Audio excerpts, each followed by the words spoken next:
Should you be renting or subscribing or having a membership to a scooter versus buying your next electric scooter? We're going to talk about that today and who that might be best for, along with some details on this particular scooter that is from Unagi, who is using their all-access membership plan as a way to get people into electric scooters for as low as $1.25 a day. I think the rental idea is really interesting, especially when you think about that $1.25 a day. That's on the low end, as I'll get into some more details.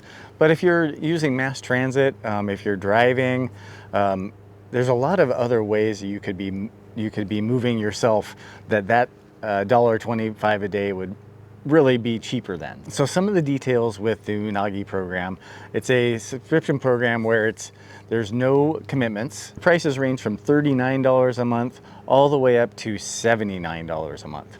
And some of the variabilities are this. $39 a month gives you the E500, the little lower output Model 1 Classic scooter. And that has a slightly slower charger, still dual motors. I'll dive into a performance detail of this scooter and the Model 1 Classic up here. They'll be linked.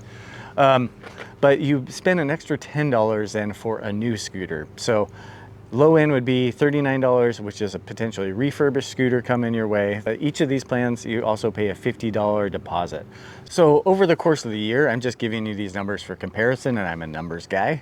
$518 if you went the very lowest end, and $998 if you did this same option at the new scooter option from Unagi. This scooter here retails for $14.90, so you're still saving a lot over the course of a year, but just some numbers to help you out. Some of the things that come with the Unagi setup is you actually get theft insurance, and you actually have the ability to kind of track some of that with the app if you go with the Voyager unit. And repairs are covered as well. There, of course, are some caveats, right? If you damage the scooter through your negligence, there are some deductibles and those kind of things as part of the program, seeing the link down below. So who do I think this is for and who is it not for? I think this is a great option for maybe college students, maybe somebody you're moving to another place for a short period of time. Maybe you're traveling for, maybe an internship for a couple months. And now who might this not be before?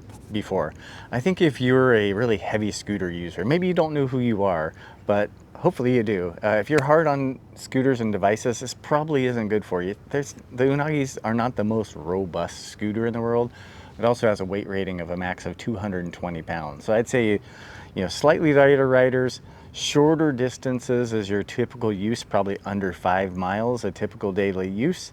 And knowing the capabilities of the scooter, which again, I'm gonna link to my other video, on what this scooter can and can't do. Now, if it fills those needs for you, I think this is a really interesting option that Unagi is going with. And I kind of hope some other companies do something similar. Like it could keep people from buying the cheapest product to get into electric scootering. And because if you have that bad first experience, it doesn't make you want to stay doing it. And this is a really great, inexpensive way to get around, save money, and they're just a lot of fun. Hopefully this helps you understand a little bit about potentials of rental scooters and what Unagi is doing here. Thanks a lot for watching. Have a good one.